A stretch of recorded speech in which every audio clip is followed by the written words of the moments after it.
Hola, nosotros somos los equipos 2 y 5 y hablaremos de la práctica 7. Opción 1. Valoración de una disolución de hidróxido de sodio.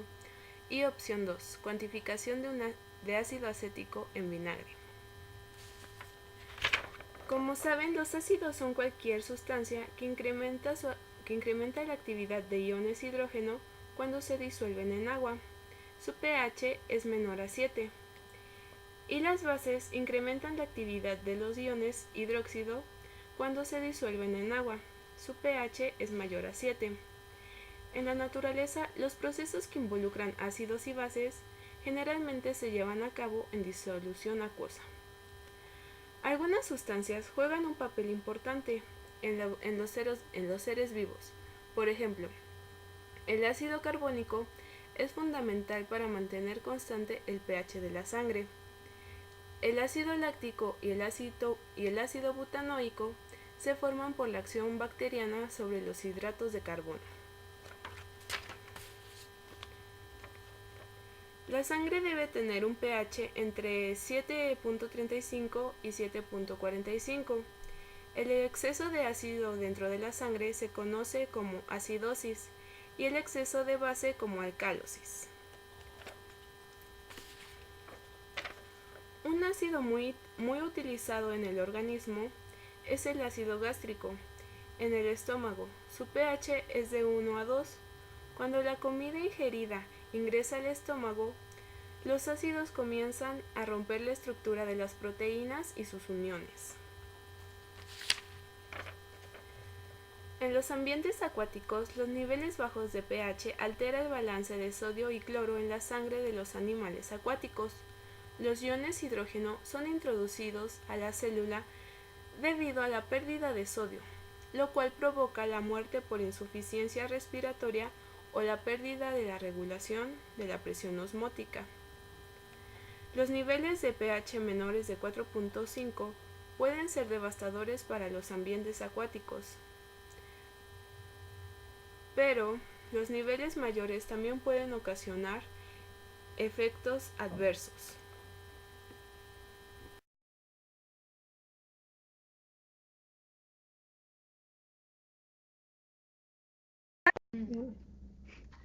La ecuación balanceada de una valoración de disolución de hidróxido de sodio con bifstalato de potasio. El hidróxido de sodio es una base muy utilizada en el laboratorio, pero es difícil de obtener hidróxido de sodio en estado sólido y puro. La disolución de hidróxido de sodio debe de estandarizarse antes de utilizarse. Es posible estandarizar la disolución de hidróxido de sodio durante la valoración frente a una disolución de ácido de concentración conocida y exacta. En este caso, tenemos el bifstalato de potasio, que es un sólido blanco y soluble. La reacción de bifstalato de potasio y hidróxido de sodio es la siguiente. Esta reacción es una neutralización entre ácido y base.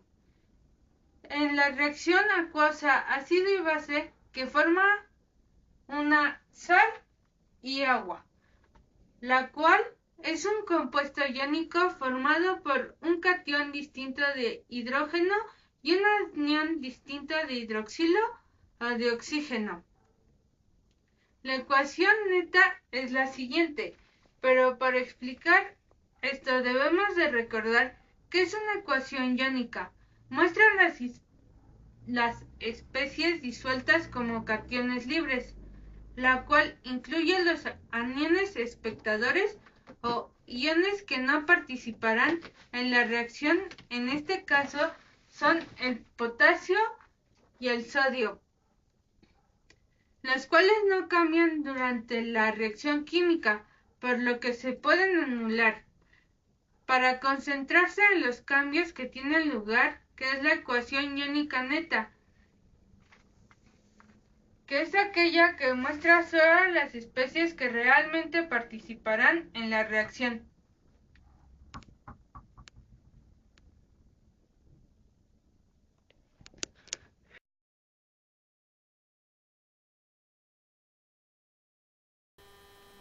El siguiente subtema es sobre el concepto de valoración. Las valoraciones o volumetrías ácido-base son un método de trabajo usado en el análisis cuantitativo, los cuales nos permiten conocer la concentración de un ácido o de una base presente en una disolución. En estas valoraciones se mide el volumen de ácido o de base de una concentración conocida, que se llama valorante. Este reaccionará con la sustancia a determinar, que se llama valorato. Existe un procedimiento para hacer una valoración, el cual consiste en utilizar un ácido o una base de concentración conocida. Esta disolución, que es el valorante, permitirá conocer la concentración de la disolución a valorar. Si la disolución a valorar es ácida, el valorante será una base, pero si de lo contrario la disolución a valorar es una base, el valorante será un ácido. El siguiente paso es disponer del material volumétrico, con el fin de controlar cuidadosamente el volumen de un agente valorante añadido en la valoración. Se utiliza una bureta que permite a la vez medir la cantidad de agente valorante añadido y adicionar cuidadosa y controladamente el valorante a la disolución problema. Cuando se observa un cambio de color en la disolución problema, ese cambio se deberá al indicador previamente añadido.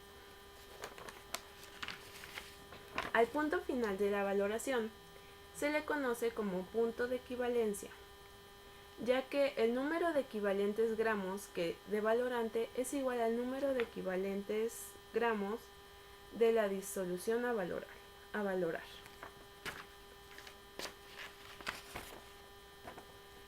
Recordemos que la normalidad de una disolución es el número de equivalentes gramos de una determinada sustancia disueltos en un litro de disolución y se calcula como n igual a número de equivalentes gramos entre volumen en litros de disolución.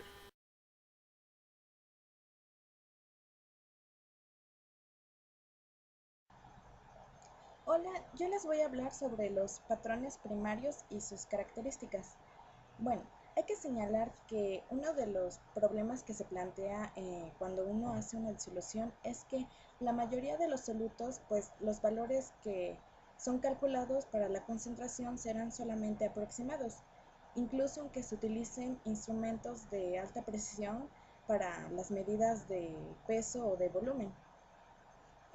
Esto pues se justifica porque estos solutos tienen características físicas desfavorables, pues en las que pueden entrar como el grado desconocido de impurezas, la inestabilidad térmica, etc. Entonces, hay que señalar que existen sustancias químicas que presentan características físico-químicas favorables para determinar con precisión la cantidad de sustancia química moles directamente a partir de las medidas que pues nosotros pesemos utilizando la balanza analítica. Y pues a estas sustancias se les conoce como patrones primarios.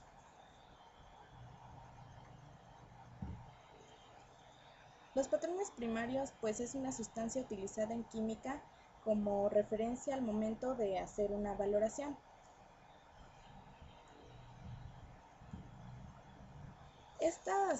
Estos patrones primarios tienen las características siguientes.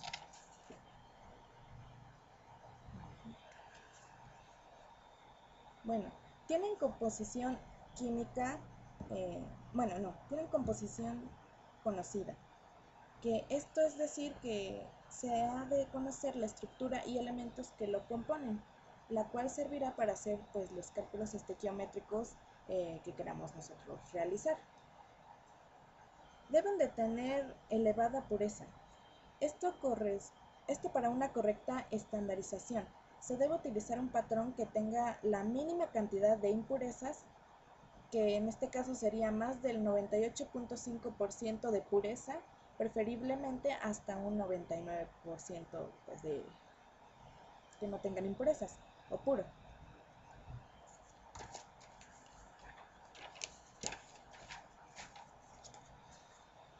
Debe ser estable pues a temperatura ambiente y no se pueden utilizar sustancias que cambien su composición o estructura por efectos de temperaturas que difieran ligeramente pues con la temperatura del ambiente, ya que esto aumentaría el error en las mediciones.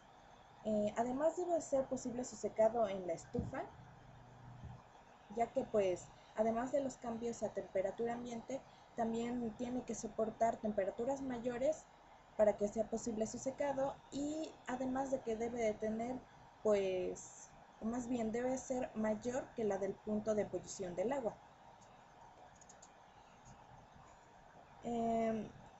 No debe de absorber gases y no debe de reaccionar con los componentes del aire, ya que esto generaría pues errores por interferencias, así como también de generación pues del patrón.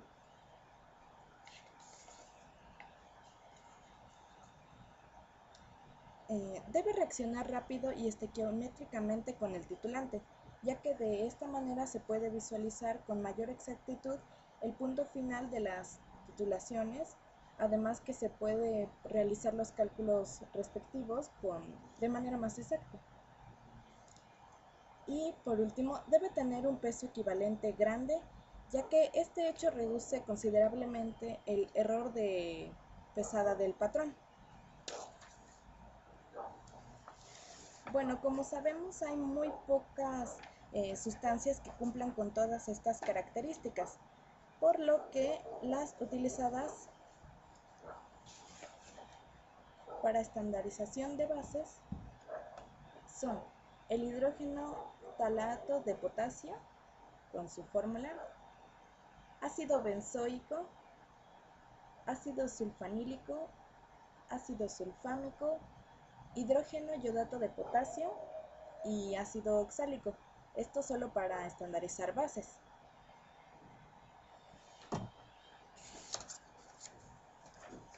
Y pues para estandarizar ácidos se tiene el tris o el tris-hidroximetilamino metano, con su fórmula, carbonato de sodio y bórax.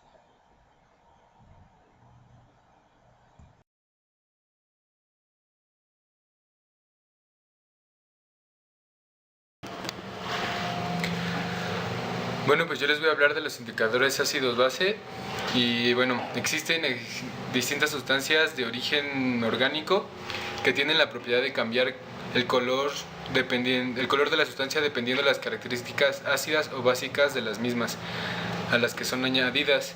Estas sustancias son de utilidad en los laboratorios y tienen la finalidad de determinar el valor de pH de las disoluciones, así como también el punto final de las valoraciones de ácido-base. En el siglo XIX, los indicadores ácido-base se empleaban con productos naturales y serían sintetizados hasta 1868. Algunos de los primeros indicadores de ácido-base que fueron sintetizados fue la fenolftaleína. Así nació el rojo fenol, el azul timol y el cresol, entre otros. En 1859 se obtuvo fuchina, que fue el producto de la oxidación de la anilina con el cloruro de estaño 4. Y de esta manera se originó el violeta de metilo, el verde de metilo y verde malaquita, entre otros. Bueno, estos indicadores de ácido-base se suelen emplear de forma de sales sódicas, ya que estos se necesitan ser solubles en agua, y en otros casos se pueden utilizar el etanol, pero ya que la gota de alcohol no es un buen indicador, ya que se tiende a esparcirse y no indicar de manera correcta el color con base al pH de las sustancias.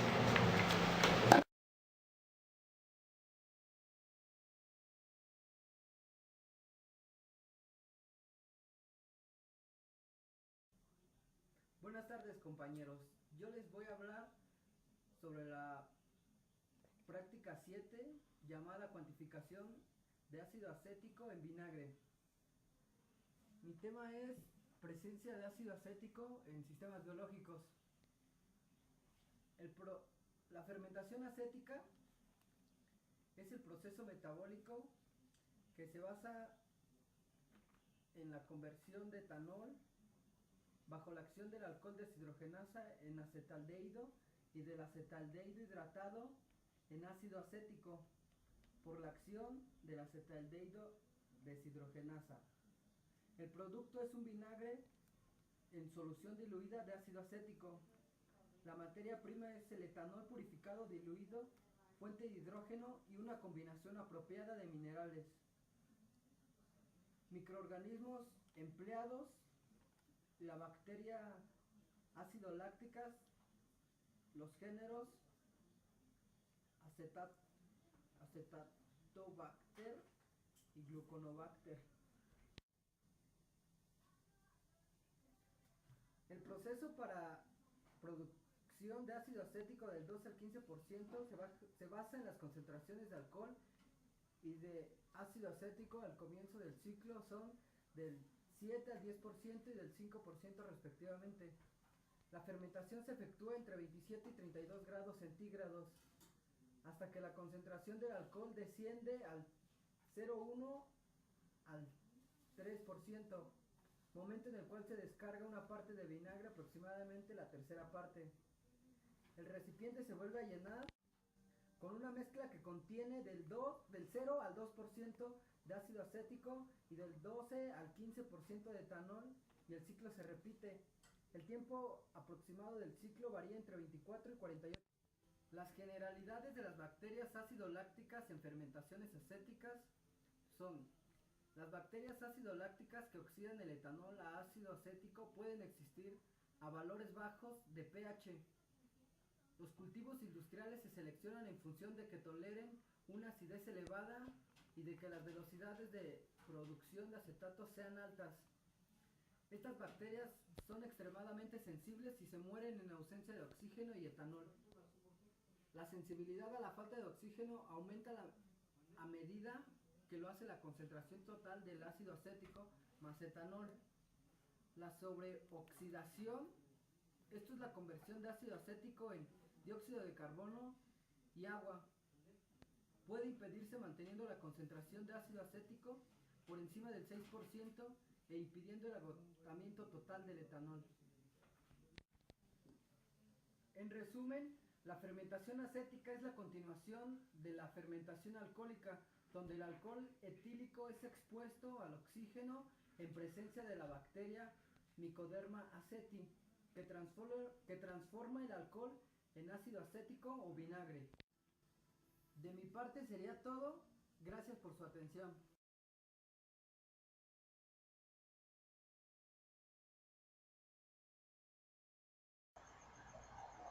Hola, yo les voy a hablar sobre la ecuación balanceada de la reacción entre ácido acético e hidróxido de sodio.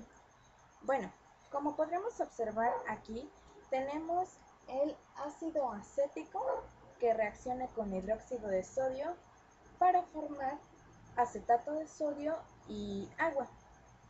Bueno, este guioncito que vemos aquí solo quiere hacer mención a el grupo ácido, ya que nosotros podríamos representar el ácido acético de otra forma, pero pues lo ponemos de esta manera para que se pueda ver el grupo ácido.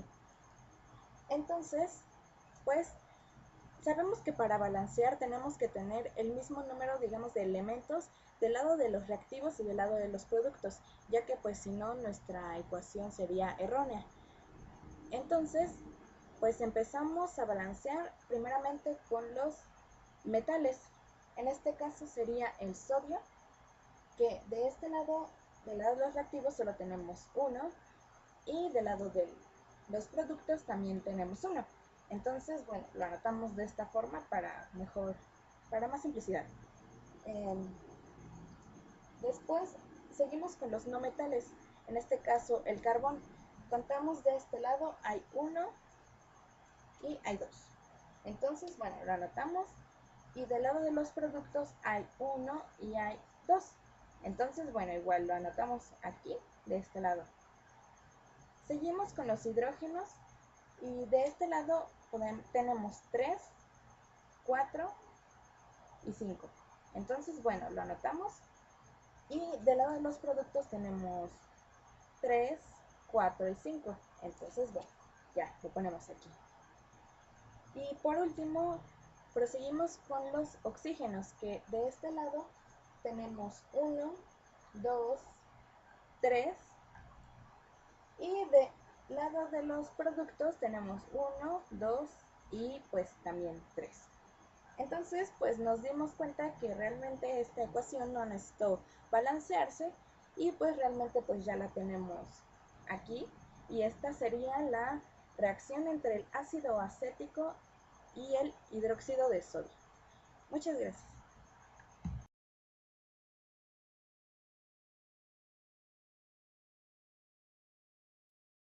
Hola, yo soy Miguel Ángel Lara Dorantes y les voy a hablar acerca del concepto de titulación en química o también denominada valoración.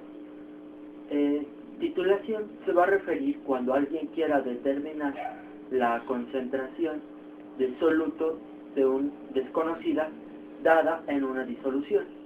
Bueno, titulación implica que al combinar una muestra de disolución desconocida con una disolución de reactivo conocida, de concentración conocida, además a esta denominada disolución estándar, nos dará como resultado o nos determinará la concentración desconocida o la cantidad de soluto de la muestra desconocida. El punto en el cual se reúnen las cantidades estequiométricamente equivalentes se va a denominar punto de equivalencia de titulación. Estequiométricamente me refiero cuando en una reacción química existen o se relacionan tanto cantidades de reactivos como cantidades de productos. Bueno, esto era para aclarar, y para que podamos titular una disolución debemos de determinar cuándo se ha llegado al punto de equivalencia de titulación. Ahora, resumiendo, la titulación solo es un método de análisis cuantitativo en el cual vamos a determinar la concentración de un soluto que desconocemos mediante una disolución de reactivos conocida.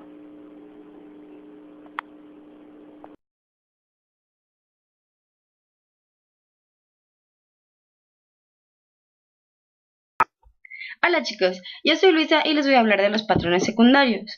Un patrón secundario, o también llamado disolución valorante o estándar secundario, es una sustancia de la cual se obtienen soluciones que no son estables o no se pueden preparar una concentración exacta de ellas, y para valorarlas se utilizan los patrones primarios.